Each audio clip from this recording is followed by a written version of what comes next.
Buenos días, hermanos. Hoy celebramos a San Pío X, un papa que fue importantísimo en la Iglesia. Él es el fundador de las primeras casas de formación para presbíteros, vale decir, él es el fundador de los primeros seminarios. Además, se opuso tenazmente a todo un modernismo que se veía venir y él dirigió la primera codificación del Código de Derecho Canónico, que no se publicó hasta 3 años después de su muerte. Él fallece en 1914 y el Código de Derecho Canónico, el primero, se publica en 1917. Pero además, él tiene un catecismo de la Iglesia Católica, que es conocido como el Catecismo de Pío X, y otras obras importantísimas que hasta el día de hoy son notablemente muy actuales. Es una fiesta obligada para la Iglesia hoy y vamos a meditar entonces sobre el Evangelio que está tomado de Mateo, del capítulo 23, del 1 al 12. Y dice así: En aquel tiempo Jesús dijo a la gente y a los discípulos: En la cátedra de Moisés se han sentado los escribas y los fariseos. Haced pues y observad todo lo que os digan, pero no imitéis su conducta, porque dicen y no hacen. Atan cargas pesadas y las echan a las espaldas de la gente, pero ellos ni con el dedo quieren moverla. Todas sus obras las hacen para ser vistos por los hombres. Se hacen bien anchas las filacterias y bien largas las orlas del manto. Quieren el primer puesto en los banquetes y los primeros asientos en las sinagogas, que se les salude en las plazas y que la gente les llama Rabí. Vosotros, en cambio, no os dejéis llamar Rabí, porque uno solo es vuestro maestro, y vosotros sois todos hermanos. Ni llaméis a nadie Padre vuestro en la tierra, porque uno solo es vuestro Padre, el del cielo. Ni tampoco os dejéis llamar guías, porque uno solo es vuestro guía, el Cristo. El mayor entre vosotros será vuestro servidor, pues el que se ensalce será humillado, y el que se humille será ensalzado. Palabra del Señor. Si se fijan, hace varios días que el Señor está hablando de esto, del que se ensalce será humillado y el que se humille será ensalzado. Porque el Señor está empeñado en que nosotros aprendamos a vivir verdaderamente como cristianos.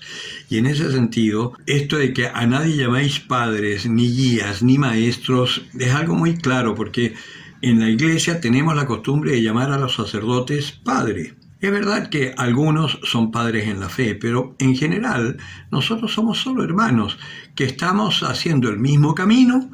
El Señor nos ha dado un don especial como pastores para guiar a nuestros hermanos, pero la paternidad, si se puede decir, es una paternidad espiritual, pero la verdadera paternidad es la de Dios. Y si los sacerdotes podemos hacer algo y ayudar en algo a nuestros hermanos, es porque Dios está hablando por boca nuestra. Yo personalmente lo digo, y no lo digo con falsa modestia, pero yo soy como el cura Gatica, que predica y no practica. Hablo muy bonito, yo tengo muy clara la película, pero la verdad es que en mi vida personal dista mucho de ser así como pareciera. Yo soy bastante patán, bastante flojo. Le saco la vuelta cada vez que puedo a incomodarme, pese a que soy itinerante y ando de un lado para otro siempre y no es muy cómodo, no siempre estoy en lugares tranquilos, agradables, paso bastante frío y todo, pero igual siempre me las arreglo como para acomodarme ahí donde sea que esté. Y no es esa la actitud precisamente del discípulo. Nosotros tenemos que aprender, por lo tanto, yo los invito a hacer lo que les digo, pero no lo que yo hago. Nosotros tenemos que aprender a dejarnos guiar por Jesucristo, porque verdaderamente Él es el único maestro. Y todo lo que Él nos lo dice para nuestro bien. Hay cosas que a veces nos molestan, a veces es bastante duro, pero siempre es para nuestro bien, porque aunque el Señor hable duro, acá, por ejemplo, está denunciando a los fariseos, a los doctores de la ley, pero aunque nos hable duro, es para que nosotros reaccionemos y podamos entrar por el camino que va a ser realmente el camino de nuestra salvación, que va a ser la fuente de nuestra alegría.